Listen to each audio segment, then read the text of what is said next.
तो आज मैं आपको एक अनोखी रहस्यमय कहानी सुनाऊंगा। अगर आप चैनल पर नए हैं तो अभी सब्सक्राइब कर ले, क्योंकि यह मेरा दूसरा नया चैनल है।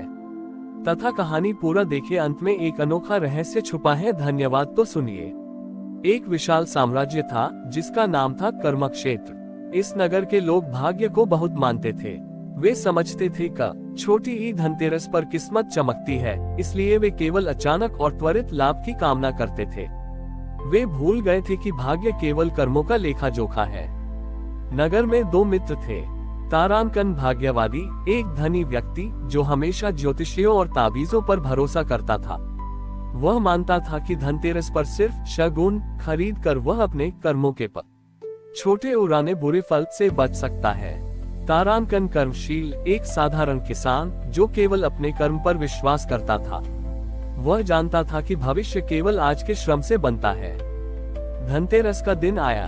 भाग्यवादी ने 13 ताबीज, 13 प्रकार के रत्न और 13 प्रकार के महंगे शगुन खरीदे। उसने कहा, इन शगुनों से मेरे सारे पिछले बुरे कर्मों का फल कट जाएगा और मेरी किस्मत चमक जाएगी। कर्मशील की पत्नी ने चिंता से कहा, हम तो केवल मेहनत कर रहे हैं, क्या हम धनतेरस पर भाग्य के लिए कुछ नहीं करेंगे?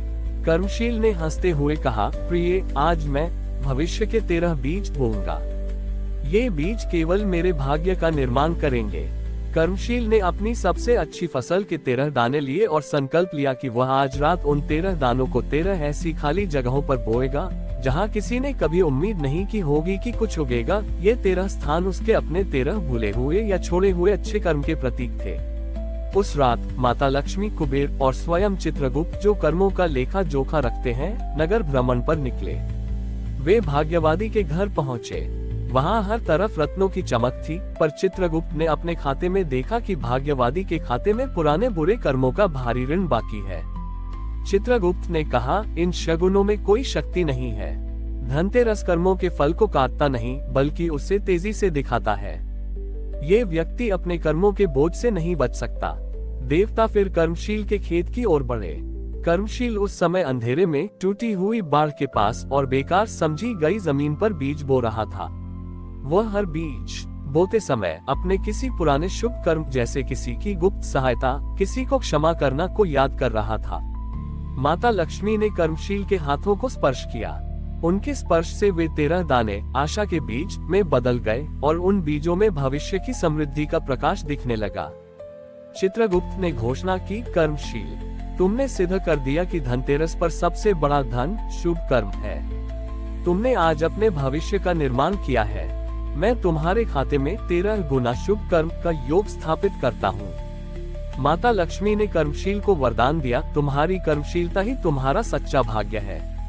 तुम्हारा बोया हुआ शुभ कर्म का 13वां बीज तुम्हारे पूरे परिवार को 13 गुना धन, ज्ञान और आरोग्य देगा। अगले दिन भाग्यवादी ने देखा कि उसके खरीदे हुए रत्न खो गए हैं और वह निराशा में डूब गया। कर्मशील के बोए हुए 13 बीज चमत्कारिक रूप से अंकुरित हुए और हर अंकुरण से ज्ञान, स्वास्थ्य और समृद्धि के फल लगे। भाग्यवादी को अपनी गलती का एहसास हुआ। उसने कर्मशील से क्षमा मांगी और अपने सारे शगुन बेचकर उस धन से एक शुभ कर्मशाला खोली, जहां लोगों को कर्मफल के नियम सिखाए जाते थे। इस प्रकार कर्मक क्षेत्र में धनतेरस का पर्व केवल भाग्य पर निर्भर रहने का नहीं, बल्कि शुभ कर्मों को बोने, भविष्य का निर्माण करने और कर्मफल के सिद्धांत को पूजने का महापर्व बन गया। धनतेरस हमें सिखाता है कि भाग्य केवल हमारे कर्मों का लेखा जोखा है। हमारे द्वारा किया गया शुभ कर्म ही हमारा सबसे बड़ा धन है और शुभ कर्म का 13वां बीज बोकर ही हम 13 गुना अधिक समृद्ध और सुरक्षित भविष्य का निर्माण कर सकते हैं। कर्मशील द्वारा बोए गए शुभ कर्म के 13 बीज पूरे कर्मक क्षेत्र साम्राज्य के लिए समृद्धि और ज्ञान का स्रोत बन गए। भाग्यवादी, जो अब शुभंकर कहलाता था, ने अपने गुरु कर्मशील के मार्गदर्शन में लोगों को कर्मफल का महत्व समझाना शुरू कर दिया। कर्मशील ने देखा कि लोग अब केवल अपने लिए ही नहीं, बल्कि दूसरों के लिए भी शुभ कर्म कर रहे हैं, पर उन्हें अभी भी कर्म के समग्र और सामूहिक प्रभाव को समझना बाकी था। अगले धनतेरस पर कर्मशील ने नगर के केंद्र में एक विशाल भविष्य का महायज्ञ आयोजित किया। उन्होंने घोषणा की, आज हम केवल व्यक्तिगत भाग्य नहीं बदलेंगे, बल्कि सामूहिक भविष्य का निर्माण करेंगे। इस महायज्ञ में हर नागरिक को अपने 13 सबसे गुप्त शुभ कर्मों का दान करना होगा, जो उसने किसी से बिना कोई अपेक्षा रखे किए हो। यह अनोखा यज्ञ था। इसमें घी या समिधा नहीं डाली जाती थी, बल्कि लोग चुपचाप अपने द्वारा किए गए शुभ कर्मों का स्मरण करके उसकी ऊर्जा को यज्ञ अग्नि में समर्पित करते थे। यज्ञ के मध्य में कर्मशील ने अपने और शुभंकर के द्वारा बोए गए शुभ कर्म के 13 बीज रखे। जब यह महायज्ञ अपनी चरम सीमा पर पहुंचा, तो माता लक्ष्मी, कुबेर और चित्रगुप्त के साथ साथ स्वयं भगवान ब्रह्मा, सृष्टि के रचयिता और भाग्य के विधाता प्रकट हुए। भगवान ब्रह्मा ने कर्मशील और शुभंकर को संबोधित करते हुए कहा, मनुष्य, मैं भाग्य का निर्माता हूँ, पर तुमने आज मुझे सिद्ध कर दिया कि मनुष्य अपने सामूहिक और शुद्ध कर्मों से स्वयं अपना भाग्य लिख सकता है। ब्रह्मा ने घोषणा की, धनतेरस अब शुभ कर्म निर्माण दिवस कहलाएगा।